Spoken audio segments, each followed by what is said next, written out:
Okay, Mark, we're finally at our last problem. I'm exhausted. This is a little bit Marvel, to be quite honest. We've called it Endgame, right? So talk us through what this is and what it means. So I think what we're saying here, if you haven't heeded all of those warnings of dealing with tech debt as you go along, looking at the architecture and the design, not just the engineering code side of things, if you've had a short-term approach and kick things down the road, then what tends to happen then, this ticking time bomb will threaten to go off. There will be huge risk in your legacy architecture. You will no longer be able to say, actually, we'll solve this problem in the future. You'll reach end of support dates. There'll be critical vulnerabilities that you cannot solve in those systems. The risk will be, increased, and suddenly it'll be a mammoth task to actually replace, this application. Now, this sounds terrifying, and it is really. I'm terrified by this. And you go, this never happens though. People, heed the warnings on those learning signs. Well, it happens so frequently. I see this so often.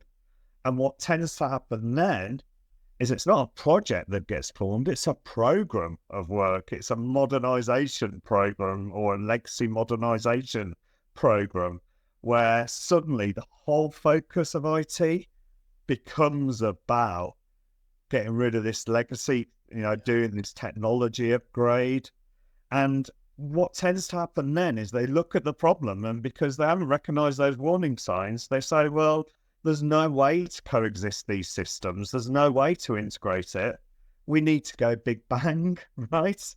So not only is it the most terrifying problem for your business, but you end up freezing business innovation and going for a big bang on your most challenging problem. It's crazy, to be honest, right? That approach.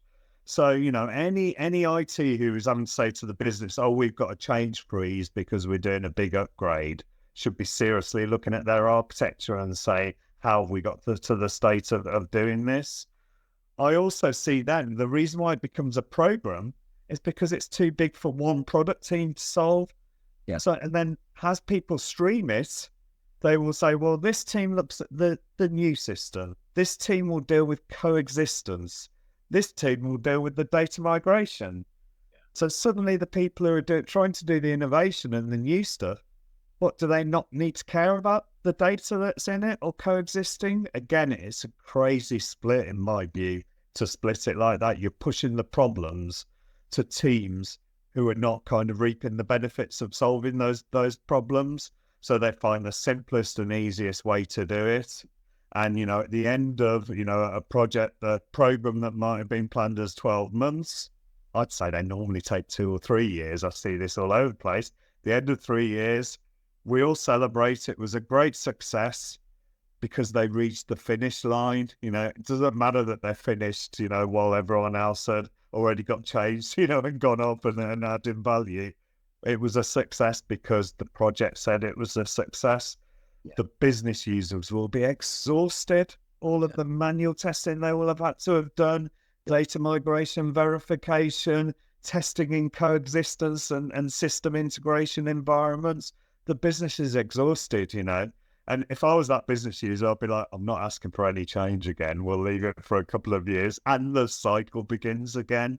Yeah. So unless you solve the problems of why you got into that place, right, it'll be a cycle that you're in, forever. You'll move to the next technology, but a lot of your design and architecture, and maybe even the data, will be structured as it was 20 years ago.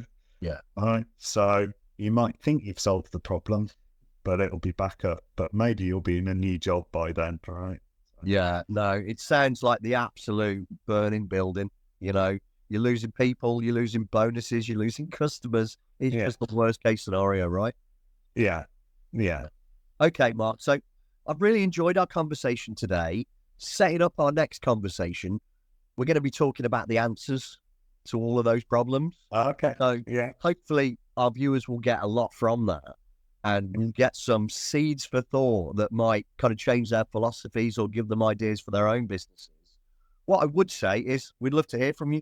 We'd love to hear about what you've stepped into in the past in your career and how you've got round a problem. Yeah, and I've definitely seen some good practice and some less so good practice, and we've learned from both, so definitely we'll share some insight, share some tips, share some givens, the things you must do, in my opinion, and hopefully it will help.